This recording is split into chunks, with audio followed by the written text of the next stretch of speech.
Fool me once, shame on you. Fool me twice, shame on me. Fool me 3 times, twice as much shame on me. I cannot believe I allowed you to fool me again. Definitely learned from the first time not to be fooled. Fool me 4 times, shame back on you. Actually, you are picking on a vulnerable man.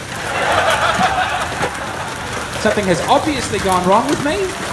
This is like bullying the kid in a wheelchair at primary school. It's like, bully the fat kid, bully the kid with the limp. 4 times you're gonna fool me? Unbelievable. Fool me 5 times, shame on me again. I mean, I'm vulnerable, but at some point you have to take some personal responsibility for crying out loud. I've got 12 of these, they're good for 8. Fool me 6 times. Fool me 6 times, 6 times a fool. And I have lured you into my trap. Pretending to be a fool 6 consecutive times to give you a false sense of security. Only to flip it. And now you are the fool. And you have the shame. Fool me 7 times you saw through my trick. But there's no shame. Because I'm getting fooled by the best. Fool me 8 times. And this is no longer a fooling. This is a systematic cruelty. And rather than allocating shame or even looking at you as an individual, I'd like you to unpack the nature of your fooling, remove the fool privilege that you're bringing to the situation, and build a fair world for us all. But fool me 9 times? Yeah, that's 1 time too many. And I will rise up with all the other members of the Fooletariat to install a dictatorship of the fools and wipe out the people who have been fooling us. But fool me 10 times, the revolution goes awry. It's in a sort of Stalin taking over the USSR type situation. W equals unlimited 8.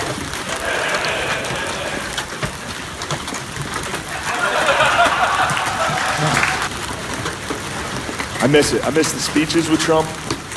You remember that? We used to get 5 speeches a day when he was in office. Anytime you turn on the TV, that guy was giving another fucking speech. Live, dude. Be in front of a helicopter, scream, calling a lady a lesbian or something. This could be a tough one to defend at work. But I'm gonna. Now it's sad. Now with Biden, we get like 1 speech every 3 months. And it's hard. He like falls and shit. It's hard to watch. It's sad. I'm rooting for the guy. Obviously, I want things to go well, but it's hard to watch him do anything. Anytime I watch Biden do anything, I get the same feeling as like, you ever go to a friend's house and they have like a 16-year-old dog and it walks in the room? And you gotta do that whole like, oh, hey, there he is. Just look at him. He's looking great. My favorite thing about Biden is anytime Biden finishes a speech, he transforms into a Roomba.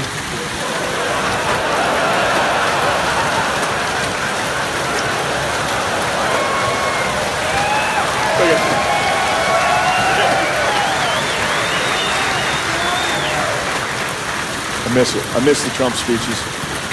Trump gave what I think was probably one of the greatest speeches of world leaders given. You know, gotta be up there with like Churchill, Gettysburg Address. Anyway, for real though, it was my favorite speech I've ever seen a president give. It was the night the United States killed the leader of ISIS. Trump comes out of the Situation Room at like midnight in the White House and he walks down that fucking tunnel like he gives a press conference, like he's giving a post-game NBA just killed a guy press conference. He walks up in front of the entire world at midnight and just goes, Abu Bakr al-Baghdadi is dead. He died like a dog. And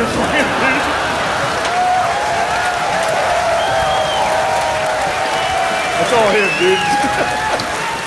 I didn't change one word of that. That's what he opened with. And then he did 40 minutes. The speech is 40 minutes. For no reason. It wasn't a prepared speech. He freestyled 40 straight. Not even a speech. Just mean shit talk for 40. The meanest shit talk you've ever heard in front of the whole world. Abu. We could hear him crying. I said, Abu, don't cry. Abu.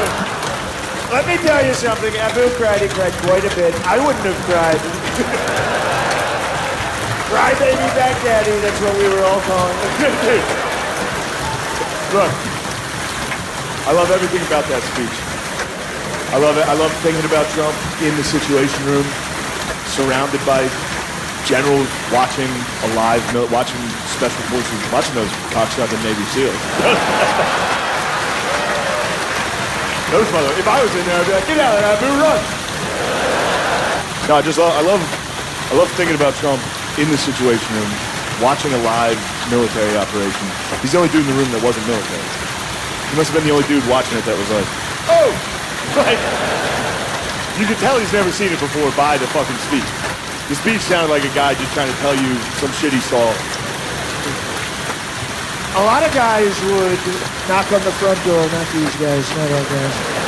Not our guys. Our guys went through the wall. They blew up his wall. And they used dogs. Beautiful dogs. Beautiful dogs is the funniest detail. It's true. They actually did use, it was the Army Rangers and they used dogs because they were afraid al-Baghdadi was going to be wearing a suicide vest, so they killed him with dogs and a robot. And then made fun of him for crying. Like, dude, let that guy cry. That's the scariest death I've ever heard of. That dude was laying in his bed in the middle of the night, his wall exploded. Fucking 10 dogs and a robot broke into Dude, 10 dogs wearing helmets and goggles broke into his house. The Paw Patrol, the actual Paw Patrol. I don't know, I just moved to New York this year, and yeah, it's all right. New York's all right. It's nice. I like it more than I thought I would, but I just found out I was fat. I'm 31. I just this year found out that I was a fat guy. I'm from a white trash enough town that this was killing it. People back home see me, they're like, what's your fucking secret? I'm like, oh, I'm hanging out, man. Supposedly hang out. And then, I don't know, I moved to Philly first. I lived in Philly for like 2 years. Yeah, gay birds. And then, but it was funny because I moved like from a white trash town to Philly like right during the presidential election.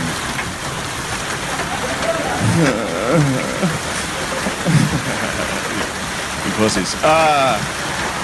No, but it was funny because like that was a big jump. I went from like an all white trash town to the city where now all my new friends were like real woke, and that was like because if this was my hometown, someone could just walk in here in full camouflage and sit down, and you'd be like, that's a fucking good outfit. You trying to get pussy in here tonight, dude? Come on, man. You're going full camo at Clusterfest. All right. Like everybody I grew up with listens to country music, and I don't, but I get it. Like I understand why white people like it.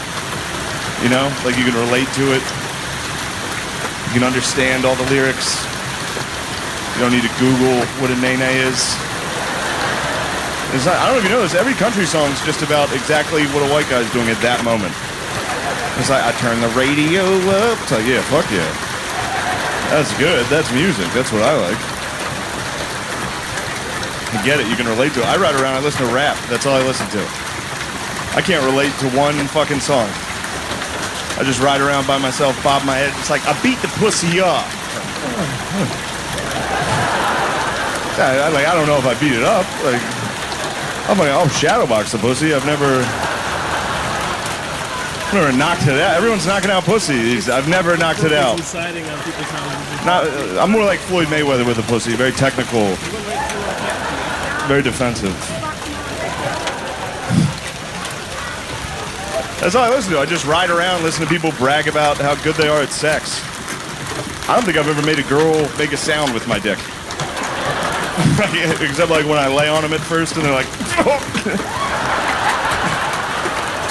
That's it, just, oh, Jesus, mister.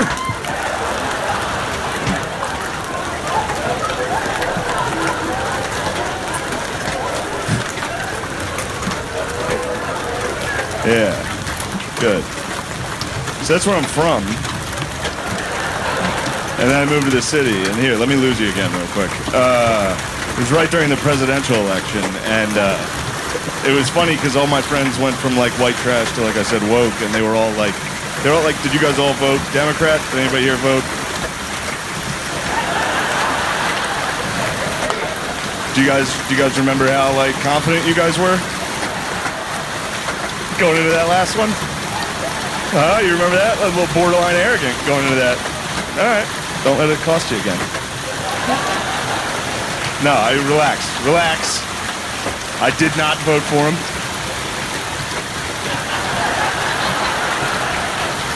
Fuck yeah. No, I actually did not vote for him, which that was tough. Look at me. His whole campaign was at me. I was watching TV. He was like, "Are you a fucking fat idiot?" I was like, "Yeah, dude.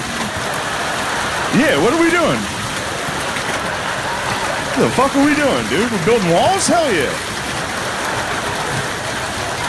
I took skull out of my mouth to come up here.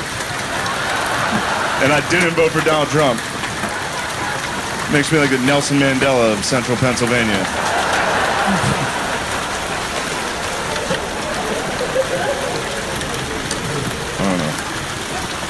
You guys are all right. I want you guys to know, though, I do have black friends. No, it's nice having black friends when the rest of your friends are just fucking goofy white guys. It's nice. You get some outside perspective, some advice. You just gotta be careful of the advice you take from your black friends when it comes to, like, sex. When you look like Uncle Buck, it doesn't translate. Like, this is the advice my friend gave me when I went on a date with this chick. He was like, "Hey, yo, Shane, you don't want to go too deep in the pussy. She's always going to want to dig." He's like, you're worried about depth? Like, depth is I didn't even know they had depth. I'm just happy to be there. You're worried about, like, depth is an issue? He's like, "You don't want to give her the whole dick." I'm like, "That's all I have." What are you talking about? I've never been, like, halfway in and been like, "Oh. You gotta earn the rest of this." Heck. It's insane. Depth? That's crazy. I'm worried about, like, the noises I'm making. Like, I just sound like a shitty ghost the whole time.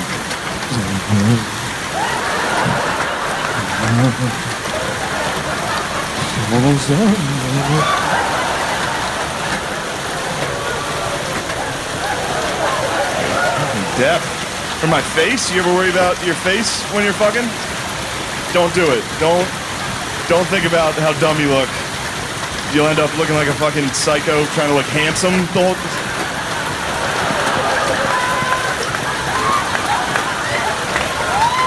It's not good.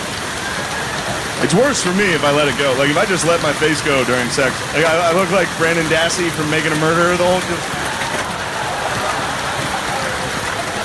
Girls down there, she's like, "Did you do it?" I'm like, "Oh,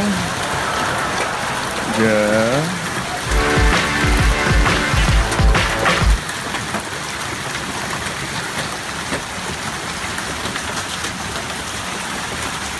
Well, dude, look, bro, and the baptism, dude, I freaking still remember, dude. I remember taking a couple extra sips when I was under that water, bro. You were guzzling. Oh, yeah, dude, I'm staying down there. I appreciate it, and thanks, brother. We're not racist, or I'm not trying to be. You know, I have some flare-ups in traffic, but overall, I'm good. I'm doing my best, man. I'm out here on the front lines of not trying to be, brother. I tried to commit suicide. I tried to OD on a bottle of Theragram M. What is that? Vitamins? Yeah, I tried to OD on vitamins. And what'd you get? Just better? I just fell asleep. Did you get better? I'm just thinking like vitamins. It seemed like I didn't have. They didn't have OxyContin. Would you rather be blind or dickless, dude? These days, probably dickless. I think I had a blind kid in my neighborhood when I was growing up, and actually, this dude was deaf actually, and they beat him up for doing bad magic because he was always doing all of this and shit. People thought he was doing magic with no tricks, and they fucking beat him. So. I came on a girl once and then lied about it, made her, then I got so scared I fucking left out of my own window. My room was too embarrassed to walk in my own fucking house. There was a party at my house. And I just fucking left. And there's all these people just driving silently up and down the street, fucking singing in their cars. And I'm like, this is a fucking crazy world, man. I remember the first Wigger went to our school. I told you guys that before. The first Wigger, this kid Brian St. Pierre went to our school. And they'd never seen it before, and they thought he was mentally handicapped. They put him in, they made him eat the third lunch. The third lunch, the special lunch where those kids are in there. They make some of their own food and then they eat it. To make them have a talent. And he was in there, dude, this wigger. So you'd have you have kids who really had mental illnesses and everything, all the DS and everything. And then you'd have fucking Brian St. Pierre wearing a Charlotte Hornets pullover, dribbling an invisible basketball all day, bro. Just posting up mental kids in the lunch line, bro. They'd never seen it yet. They thought he was mentally handicapped just because he wanted to, play with the brothers. And then after that, they had a comedy room near me. This gentleman had half a limb. And he was missing part of his leg, I think. Or he said he was. So he could have been faking it. CGI or something? I don't know what his name was. I mean, it was a CGI. It was a white dude. Okay, yeah. Well, we did a bunch of mushrooms, and we didn't, I don't know, we weren't really in the race or anything, but at one point we took over a table. Somebody had a table where they had all the cups of water, and we took it over right in the middle, and I'm just flying on mushrooms at this point, dude. I mean, I'm looking, the Lord's looking for me, and I'm looking for him, we're going to meet up that afternoon. But, and people were running by in this race, there's tens of thousands of people in this race, and when they get close, someone would try to get the water, and we'd be like, no, it's for Asian people only. So you had so many people, and they're running. They have to keep going. There's a huge flow of people. They can't argue or discuss it. You'd be like, oh, it's Asians only. And they're like, and they just keep on fucking moving. Passing out from dehydration a quarter mile down the road. All these Irish people stacking up at the curb at the next turn, just boom, boom. And all Asian people were just so happy, bro. Oh yeah, just flying, bro. It was just so bizarre, though. Such a great choice. Dude, we laughed for so long. We just sat there. Deserted their stand, bro. At the lunch table, you get some kids who are mentals, or a couple of them might have been mentals, and a couple of kids that are well, You get there and sit them there, and make them drink milk, and then tell jokes and do stuff, and tell one of them just blew milk out of their face, And if you get some straight up, just couple mentals, boy, some straight up sawed off humans, you get them to straight up blow leche out their dome, dude. That's America right there. You know what I'm saying? And that's when I knew, I was like, oh, I got some kind of a gift here. I almost blew the throat out of this one boy. Almost blew the throat out of this one boy named Tot. T-O-T was his name. Kind of a bad name, too, to be mentally challenged. But also easy for him to spell. And, I'm not joking, that's what his father said. And, easy for him to spell backward and forward. Same name, Todd. So, that's true, man. Was this guy's his name was Todd? Why are you so laughing at him? It's just a funny sounding name, that's all. I'm sorry. Yeah, you're right. Yeah, it was pretty funny, I guess, Todd. Yeah, let's talk about Todd. Sometimes he would just say T-O-T was his name, but I knew it was Todd. Yeah. He would try to spell it out, and, like he was tricking me. Some people tell me I look like Ben Affleck. Some people tell me I look like Ben Stiller. Yeah. Big difference. You look like Ben Better, I know that. Yeah, dude. So sorry, yeah. You look like somebody who's using performance-enhancing drugs to swim. That's what you look like, Dude, you look like Rhea Perlman. Do I really? You got Rhea Perlman hair. She's talented. She is, bro. Cheers was a good show. Sometimes I feel like CBS is my Cheers because I'm always getting STDs. And in 1994, like 70 infected monkeys got out in our town, and they literally, the police came to YMCA summer camp and let the oldest kids leave to help them look for these monkeys, right? Are you serious? Yeah, and I remember like guys, they had guys with like rebel flags in their truck. I'm like, it's not a racial thing, guys. These are fucking 70. These are chimpanzees and macaws that are loose around town, This isn't a gang that's moved in, But I remember me and a couple of other kids, I still remember having a wet bathing suit on, cornering a fucking chimpanzee outside of a Kenny Rogers roaster with a police officer and 3 other kids, like, rah, rah, rah, by this drive-thru, and this fucking fat elf of a woman honking at us, like we're ruining her dream shake she's buying or whatever, and her fucking cornbread. But we're trying to fucking save our town from a fucking, who knows what this monkey had. From the Maybe Yellow, Planet of the Apes apocalypse. yeah, maybe something Walter Reed missed. Could have been yellow fever. Dude, 30-pound bag of ham's like, I mean, that's, because there's not as much meat, there's very little bone in a hamster, bro. A ham probably has like a quart, like an eighth of an ounce in its chest plate, bro. You can't even make a wish on their bones, There's nothing in them. Where do you get all those hamsters from? Well, they breed them in our town. I used to work for this group. They used to sell tattooed hamsters and guinea pigs after, They tattoo them? yeah, they used to brand them with concerts and raves. They would say it's tattooed just to make people not be as sad about it. But it was a brand, bro. Of what? For like Heat and Ink, bro. For what? Like, what did it say? 311, Green Day, anything like a different band that would come to town. Toadies. Swear to God, bro. Toadies, Acid Bath. Who else? Rave. We used to truck these hamps into the city and fucking vend them, bro. We did, man. Because there wasn't much work in our town, dude. You had to get what you could get, and they had a man that bred hamsters, and they had to do the tattoos, and they fucking met up, and that was a merger. That's big business, And they started A merger? They started doing it. Man, I got this in 300 miles from my house and shit. And some other guy's like, you know what, man? I'm a pretty good tattoo artist. That's Louisiana. And that's a merger.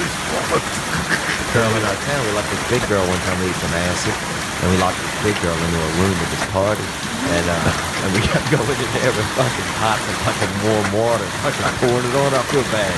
I feel horrible, dude. I didn't look. It was kids, and we're on acid, dude. And then, bro, You can't tell me this story on straight. You gotta tell me I'm watching you block the girl. I just remember. How old were you? I just remembered it. Probably 16. And here's the thing. Let's say I was 14. That way it makes it sound not as bad. You were 8. She ate acid with us, bro. She ate acid with us. What happened was, and we kept going in the room with like these pots of warm. I don't know why we had the pots of warm water, because I think we just were fucked up, dude. And we would like pour a little on her. But not like forcing. She wasn't in a cage or nothing. She was just, free range in this room, right? But I think she was scared to come out. And the one time we went in, bro, we heard this loud sound and we went in.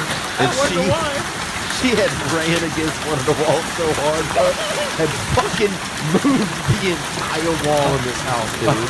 Huge girl, about 240 pounds. Beautiful girl, too.